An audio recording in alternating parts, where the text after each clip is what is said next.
Audio Jungle.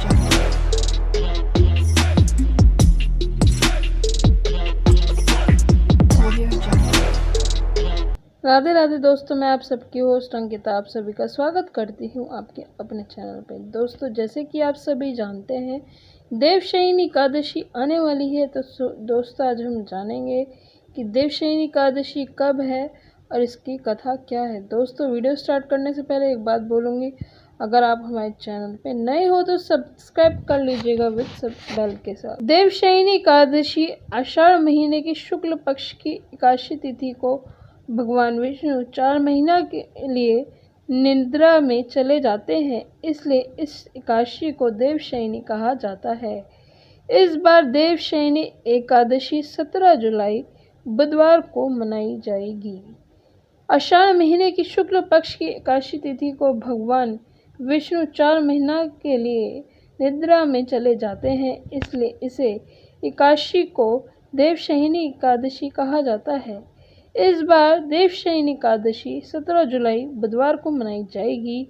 आपको बता दें कि देवशयनी एकादशी से देव उठनी एकादशी तक का समय चातुर्मास कहलाता है। इस समय में कोई भी शुभ कार्य नहीं किए जाते हैं। इन दिनों सृष्टि का भार देवों के देव भगवान शिव के हाथों में होता है।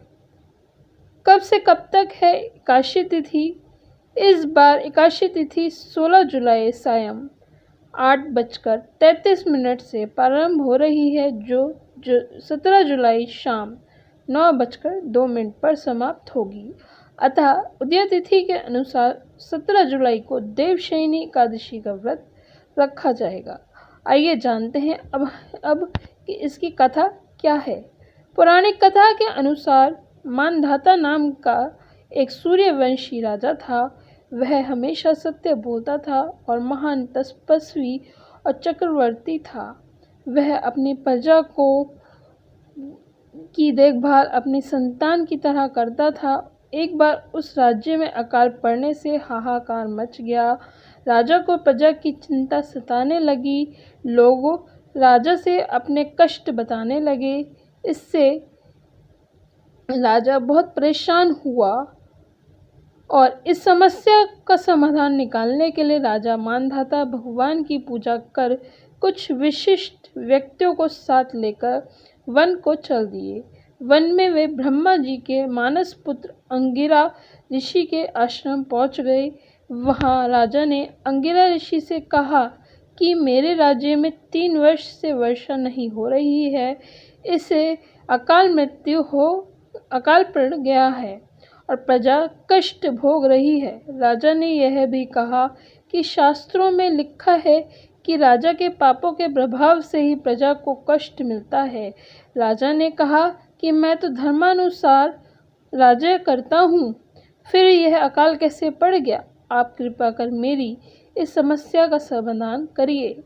इस पर अंगिर ऋषि बोले, इस युग में केवल ब्राह्मणों को ही तप करने वेद पढ़ने का अधिकार है, लेकिन राजा आपके राज्य में एक शूद्र तप कर रहा है। इसी दोष के कारण आपके राज्य में वर्षा नहीं हो रही है। अगर आप प्रजा का कल्याण चाहते हैं तो शीघ्र ही उस शूद्र का वध करवा दें। राजा मानधाता ने कहा कि किसी निर्दोष मनुष्य की हत्या करना मेरे नियम के विरुद्ध है। आप और कोई दूसरा उपाय बताएं। ऋषि ने राजा से आषाढ़ माह के शुक्ल पक्ष की देवशयनी नाम की एकादशी का विधान पूर्वक व्रत करने को कहा।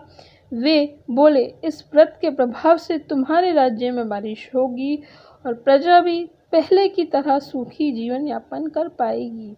राजा ने देवशयनी एकादशी का व्रत पूजन का नियम अनुसार पालन किया, जिसके प्रताप से राज्य में फिर से खुशहाली लौट आई।